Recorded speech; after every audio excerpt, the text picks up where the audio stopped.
ਕਹਿੰਦੇ ਨੇ शिव शक्ति विच खेल कर जोग भोग बहुत चलत बनाया।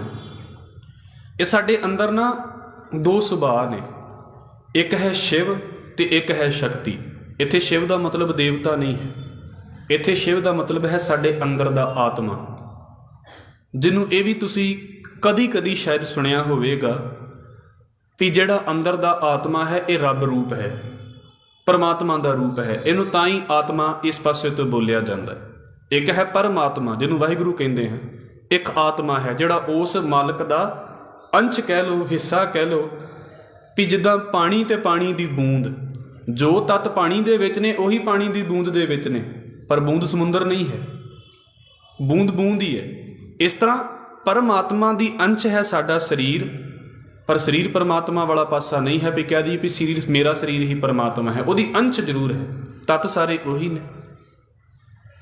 हुण जिहड़े बंदे ते आत्मा वाले पासे तुर पे वो जोगी हो गए। जोगी का मतलब इत्थे फिर वो नहीं भी जिन्हें कपड़े पा ले तो जोगी हो गया। इत्थे जोगी होने का मतलब जिन्होंने अपने अंदर दे आत्मक जीवन की समझ आ गई भी भाई अंदर एक आत्मा है, इहदा जीवन भी कुछ है, इनू भी जिंदगी देनी है, इहदे लई कुछ करना पैंदा है। उन्हां दा अपने आप ही भोगां दे वल्लों दुनियावी चीज़ों के वल्लों पकड़ घट हो गई। मैं ये भी आप जी के अगे रख देवां, बड़े कमाल दे साडे कई साधु ने, चाहे वो उदासियां दे विच होण, चाहे वो साधु साडे कार सेवा वाले बाबियां दे विच होण, क्योंकि हर एक नूं बुरा नहीं कहा जा सकता। कई बड़ी चढ़दी कला वाले भी है ने। तुसीं वेखो खडूर साहिब वाले बाबा सेवा सिंह होणी ने अपने इलाके दे विच उन्हां ने बहुत ज़्यादा दरख्त लवा दिते ने, ते अजे भी वो काम इहो ही करदे ने भी जिथे ने दरख्त लवाउणे ने उन्हां ने।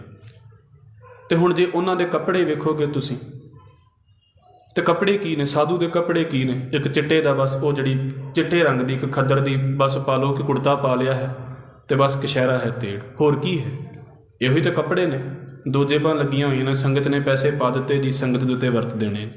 होर साधु दे कोल की है। हुण अपना पासा वेखीए असीं, अलमारियां वखरियां भरियां पईयां, बैड वखरे भरे पे ने, ते जे भी इंज लगदा ना भी एरकी घट है।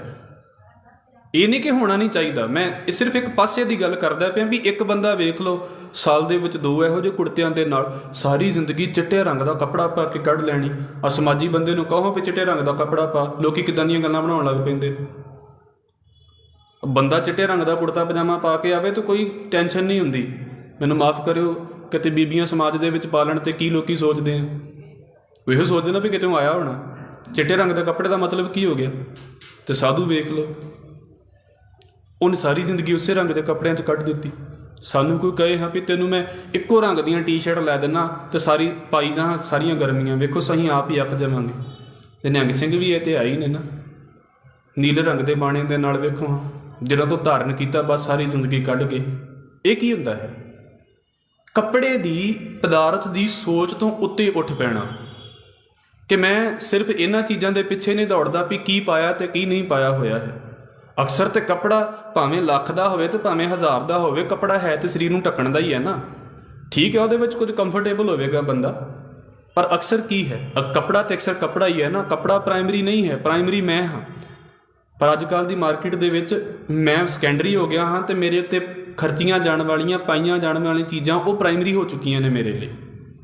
सिर्फ इन्नी क गल जिन्हां ने अपने आत्मा के रस्ते नूं समझ लिया है, भाई गुरदास साहब कहते वो जोगी हो गए। जोगी का मतलब थोड़े जे उत्ते चल गए, इन्हां पदार्थां दे विचों वरतदे ने, वरत के भी इन्हां दे विच डिगदे ने भी बस इन्हां दे पिछे जिंदगी है। तो जिन्हां नूं शक्ति ही चंगी लगदी है, जिन्हों भोग ही चंगे लगते हैं, वो बिल्कुल संसारी बन गए। उन्हां दी जिंदगी इदां दी है। तुसीं वेखो दो ही तरीके के लोग ने संसार दे विच।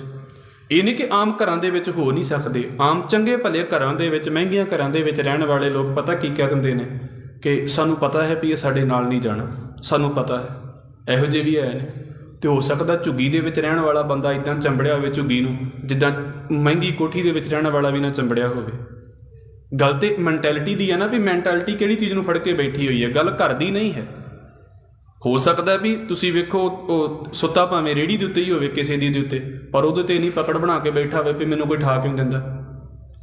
ਤੇ ਕੋਈ ਇਦਾਂ ਦਾ ਵੀ ਹੋਵੇ, ਅਗਾਂ ਸਰਦੀਆਂ ਆਉਣੀਆਂ ਨੇ, ਕਿੰਨੇ ਜਾਣੇ ਹੁੰਦੇ ਨੇ ਵੇਖੋ ਜਿਹੜੇ ਆਪਣੇ ਚੰਗੇ ਭਲੇ ਘਰਾਂ ਨੂੰ ਛੱਡ ਕੇ ਤੇ ਸਾਰੀ ਰਾਤ ਸਕੂਟੀ ਚਲਾ ਕੇ ਤੇ ਲੋਕਾਂ ਨੂੰ ਲੂਈਆਂ ਵੰਡਦੇ ਫਿਰਦੇ ਨੇ। ਉਹਨਾਂ ਵੀ ਤਾਂ ਘਰ ਛੱਡੇ ਹੀ ਹੁੰਦੇ ਨੇ। ਗੱਲ ਤੇ ਸਿਰਫ ਇੰਨੀ ਕੁ ਹੈ ਵੀ ਸਾਡੀ ਪਕੜ ਕਿਹੜੀ ਚੀਜ਼ ਦੇ ਉੱਤੇ ਹੋ ਗਈ। ਜੇ ਤੇ ਅੰਦਰ ਦੇ ਆਤਮਿਕ ਜੀਵਨ ਨੂੰ ਕੁਝ ਸਮਝਿਆ ਹੈ ਤੇ ਭਾਈ ਗੁਰਦਾਸ ਸਾਹਿਬ ਕਹਿੰਦੇ ਫਿਰ ਬੰਦਾ ਜੋਗੀ ਹੋਣ ਵਾਲੇ ਪਾਸੇ ਤੁਰ ਪਿਆ। ਕੋਈ ਫਰਕ ਨਹੀਂ ਵਿਆਹਿਆ ਹੈ ਕਿ ਨਹੀਂ ਵਿਆਹਿਆ, ਕੋਈ ਫਰਕ ਨਹੀਂ ਵੀ ਕਿੰਨਾ ਮਹਿੰਗਾ ਕਾਰੋਬਾਰੀ ਹੈ ਤੇ ਕਿੰਨਾ ਸਸਤਾ ਕਾਰੋਬਾਰੀ ਹੈ, ਬਸ ਜੋਗੀ ਹੈ, ਸੁਭਾਅ ਦਾ ਜੋਗੀ ਹੈ। ਉਹ ਗੁਰਮਤਿ ਦੇ ਵਿੱਚ ਇਹ ਜੋਗੀ ਨੇ। ਗੁਰਸਿੱਖ ਜੋਗੀ ਜਾਗਦੇ ਮਾਇਆ ਅੰਦਰ ਕਰਨ ਉਦਾਸੀ, ਮਾਇਆ ਦੇ ਵਿੱਚ ਉਦਾਸ ਰਹਿਣ ਵਾਲੇ ਜੋਗੀ।